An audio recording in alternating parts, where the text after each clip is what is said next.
Hello and welcome to a Smurp video, and today I just wanted to talk about reprints, Uncanny X-Men 1, 2 and 3, and before number 4 again a reprint, which is awesome.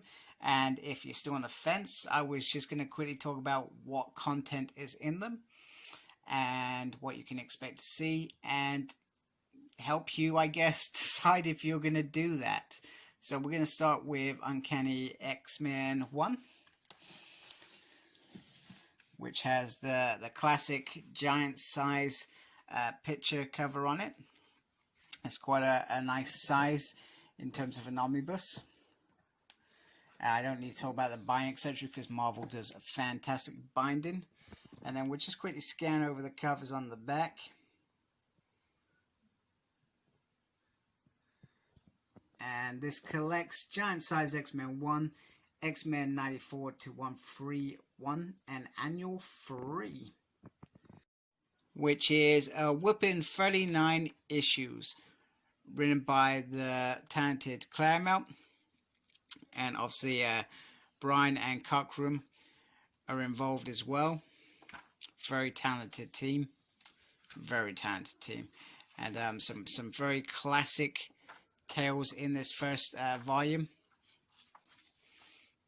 I'll just quickly scan through some pages so you can get a feel for it. Okay, we got the legendary Proteus Story. Some fantastic stuff going on just in this first volume. So this has 819 pages of X-Men goodness, and it takes stories such as when Jean Grey becomes the Phoenix from the flight back from space where the shuttle fails. It also has the deadly encounter with Magneto when the X-Men are believed to be dead. We have introductions of classic characters such as Nightcrawler, Storm, Colossus, Wolverine for the first time. And it's a real journey for the X-Men to come back to the normal world. They have to travel through the Savage Land, Japan. Not sure how that actually happens, but it did. And eventually they end up home. And it's not the same, and they end up facing Proteus towards the end of this book. And we also see Professor Xavier's first battle with Umar Farouk, aka the Shadow King. So moving on to the second omnibus, where we have this classic cover, Phoenix Must Die. An absolute classic. They all come with dust covers, I forgot to mention that. Anyone who collects omnibuses knows that. Now this has even more classic goodness, and we have from issues 132 to 141, Annual 4 and 5, the Uncanny X-Men 142, 153, so that's the change, and the Avengers Annual 10, and Marvel Fanfare 1 to 4, and throughout this whole book you have the Dark Phoenix saga, one of the most classic tales in all history. I also forgot to mention with the other one, you obviously have the Shi'ar and the M'Kraan crystal in that one. We also learn Wolverine's first name. We have Days of Future Past, and then we have some annuals, and we end up back in Antarctica with an adventure involving Sauron, and Spider-Man's in it. Some pretty awesome stuff, and Kitty Pryde and White Queen, such characters like that are introduced. So we have 29 classic issues in this one, and one of my favorites is Days of Future Past, and that classic Dark Phoenix saga. For that alone makes this omnibus worth it, even if you weren't going to get the other ones. You know, these stories are phenomenal. And let's just check how many pages we have. Lovely seagull in the background. If I remember correctly, this was just an extra. We go up to, oh my goodness, we're going even further. This is terrible. I'm sorry. This goes up to 859. Sorry. I keep scrolling. I'm sorry, I'm embarrassed by myself. There we have it, 869, but they're not all issues as such. You could tell that some of that at the back was all extras. And with 993 pages is Uncanny X-Men 3. And this is certainly the big one out of the three. Not all the pages are actual comics. There's extras, like with Volume 2. And we have this beautiful specially made cover, which is absolutely phenomenal. And then there's the usual side.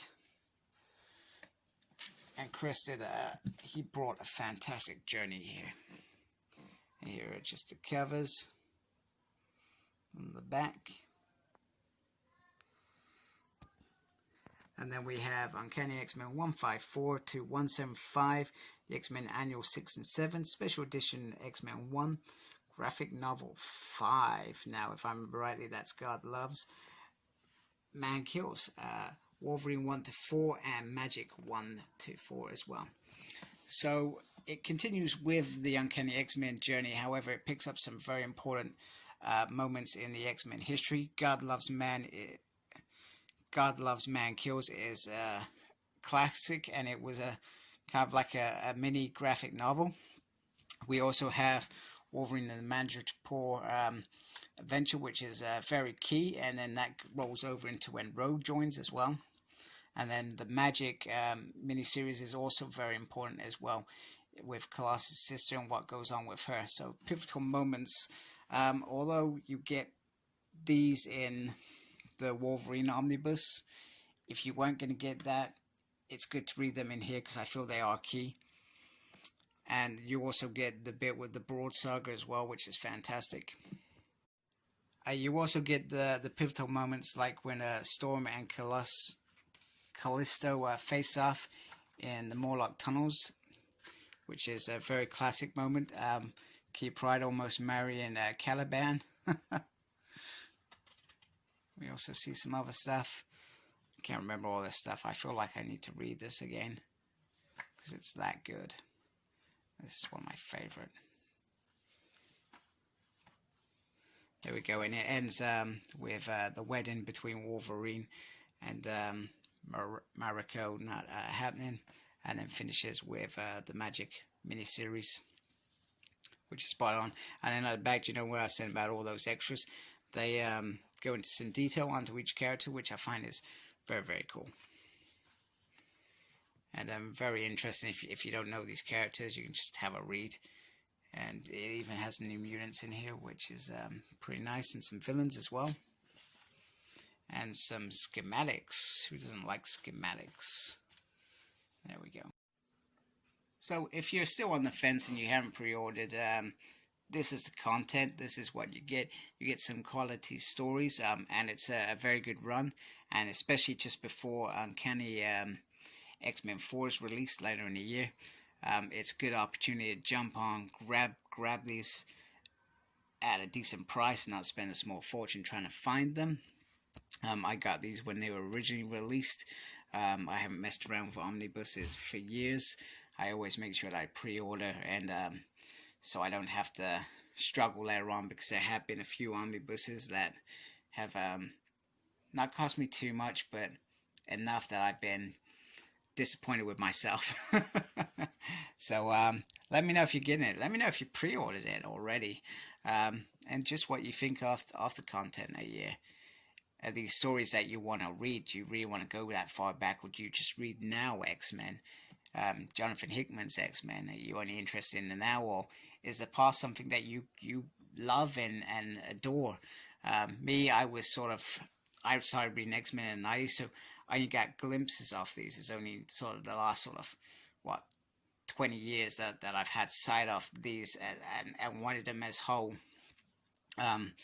books, etc., because I love the whole journey. As far as I'm concerned, X-Men is a journey. It doesn't stop. It carries on going, just in different form, different ways, and changes as it goes. And some of the classic tales are in that first 35 years, I'd say, some of the most classic tales of X-Men ever.